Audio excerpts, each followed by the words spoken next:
Sisters అంతా సేవకు ఎప్పుడు వచ్చి వాళ్ళు సమర్పించుకుని సేవ చేస్తుంటే సిస్టర్స్కి కానీ మాకు కానీ ఆయన ఖచ్చితంగా చూపించేవాడట వడిపట్టుకుని ఇట్లా వడిపట్టి సేవ అంటే నిప్పులు ఒళ్ళో పోసుకొని నడవడం అనేవాడు. ఎప్పుడు కాలిపోద్దో తెలీదు, జాగ్రత్తగా ఉండాలా. నిప్పులు ఒళ్ళో పోసుకున్నట్టురా సేవ అంటే.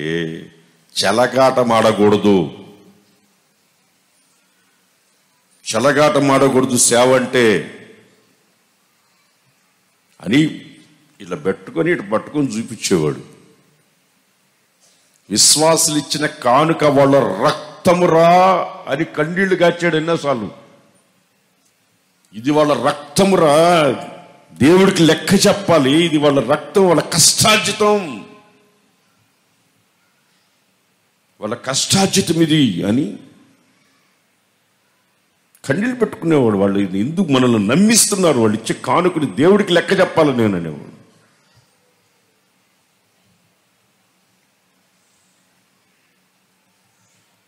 అటువంటి దైవ సేవకుడితో కలిసి సేవ చేసే ధన్యత మాకు దక్కింది.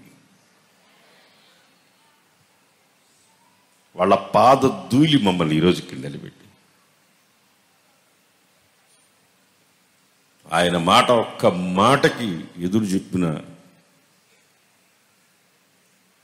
పొరపాటున ఆయన ఎదురు నిలబడుకోవడానికి కూడా వణికేవాడు. ఆయనలో మేము 5 రకాల గుణాలు చూసాం. సమస్తాన్ని విడిచిపెట్టొచ్చిన, ఇది ఈ లేఖనాల్లో ఉన్నట్లుగా విడిచిపెట్టొచ్చిన అపోస్తుడు చూశాం. ఏ రోజు అపోస్తుడు అని ఆయన చెప్పుకోలేదు. కొంతమంది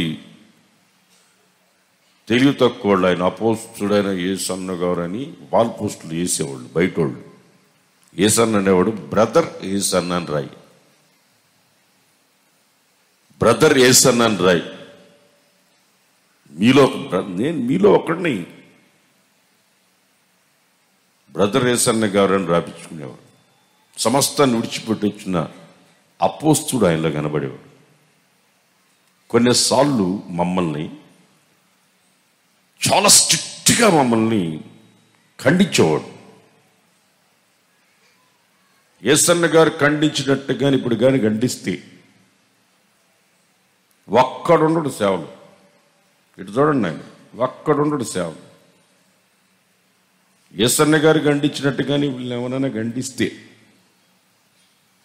ఒక్కడుండడు, ఒక్కడు కూడా ఉండడు. యేసన్న చాలాసార్లు అనేవాడు, ఒరేయ్ సేవ పరిచర్య విస్తరించింది, నమ్మకమైన వాళ్ళు లేరు, దొరకట్లేదు.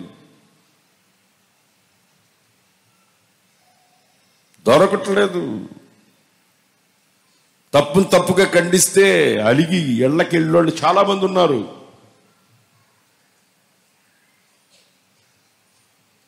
ఎన్నిసార్లు నన్ను ఇంటికి వెళ్ళిపోరా, ఉండపాకి వెళ్ళిపా అని నన్ను ఎన్నిసార్లు అని ఉంటాడు, నన్ను ఎన్నిసార్లు అని ఉంటాడు, ఎన్నిసార్లు తిట్టుంటాడు, ఎన్నిసార్లు పనిష్మెంట్ ఇచ్చుంటాడు, ఎన్నిసార్లు మోకాళ్ళ మీద పెట్టుంటాడు. పబ్లిక్ మీటింగులు నన్ను వెసిలిని బాంబేలో ఫాస్టింగ్ పీరియడ్ జరుగుతుంటే ఉదయం 10 గంటల నుంచి సాయంత్రం 4 గంటల దాకా మోకాళ్ళ మీద పెట్టాడు మా ఇద్దరిని. చూసారా, ఇప్పుడు ఎవరన్నా పెట్టు, మమ్మల్ని ఆడవాళ్ళ ముందు మమ్మల్ని అవమానపరిచారు మోకాళ్ళ మీద. ఈ ఆడవాళ్ళ ముందు మోకాళ్ళ ముందు, ఏ ఆడవాళ్ళ ముందు మోకాళ్ళ ముందు, అంత పబ్లిక్ ముందు మమ్మల్ని మోకాళ్ళ మీద పెట్టేవాడు. నన్ను ట్రాన్స్ఫర్ చేసినట్టుగానే ఎవరన్నా చేస్తే ఒకడున్నాడు. 7 నెలలు మార్కపుల్లో సేవ చేశా, 11 నెలలు హుబ్లీలో సేవ చేశా.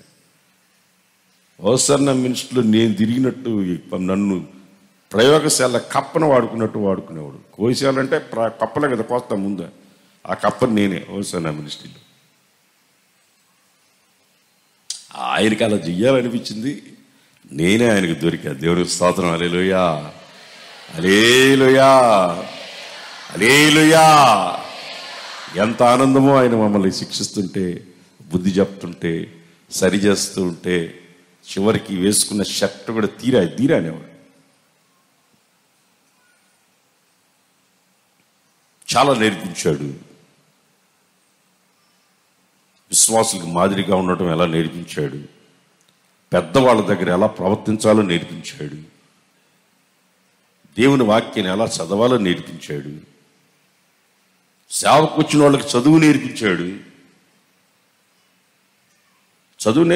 కొంతమంది సిస్టర్లకు చదువు లేకుండా చదువు కూడా నేర్పించాడు. రూతక్క కూడా చదువుకోకుండా సేవకు వచ్చింది. ఆ పిల్ల పేరు ఏం పేరు? సంపూర్ణ. ఆ అమ్మాయి కూడా సేవకు వచ్చింది. ఆ అమ్మాయికి చదువు లేకుండా వచ్చింది. ఏసైనా చదువు నేర్పించింది. చాలా మందికి తెలియంది ఏంటంటే ఏసన్న రాస్తాడు, తమిళ్ చదవుతాడు, తమిళ్లో ప్రసంగం చేస్తాడు. ఫస్ట్ క్లాస్ చేస్తాడు. ఒకసారి సౌత్ ఆఫ్రికా వెళ్ళినప్పుడు ఇంగ్లీష్లో కూడా మాట్లాడాడు.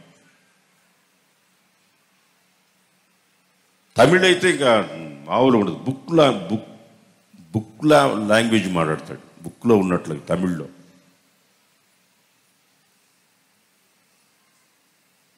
చాలామంది చదువుకున్నాడు అని లాంగ్వేజ్ మాట్లాడితే ఏం స్పెషల్ ఏముంది అక్కడ?